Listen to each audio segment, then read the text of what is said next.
जब सुने के होई भोजपुरी गाना बस बजे के चाही गाना। बोला बोला छठी मैया की जय।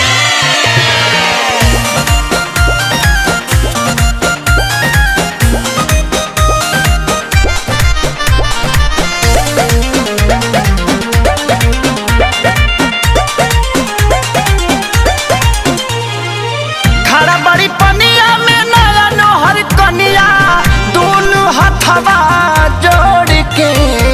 खड़ा बड़ी पनिया में नया नोहर कनिया दोनों हथवा जोड़ के। हाली से लहली दिखाई सूरज देव भोर के। हाली से लाली दिखाई सूरज देव भोर के। बोला बोला सूरज देव की जय।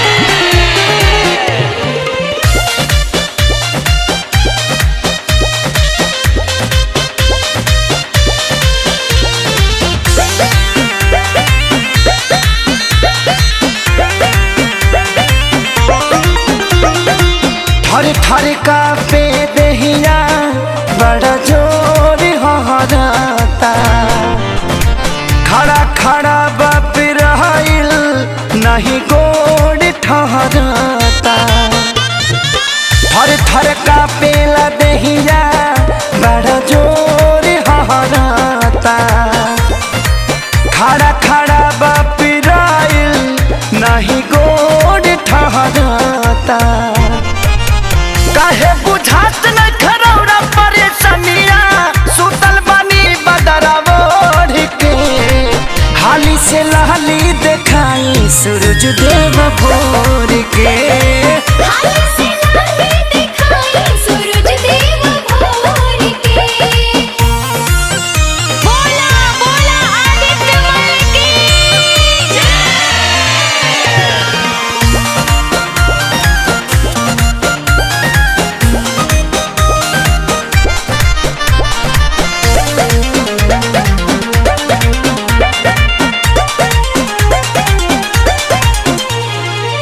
बरती सभा करता अगोरा बन हो। बाटे खेसारी रूपेश के हो रावण हो। बरती सभा करता अगोरा बन हो। बाटे खेसारी रूपेश के हो रावण हो। हथवा में सब ही गंगा जल लेके ताके सभे पुरबोर के। हाली से लहली दिखाई सूरज देव भोर के।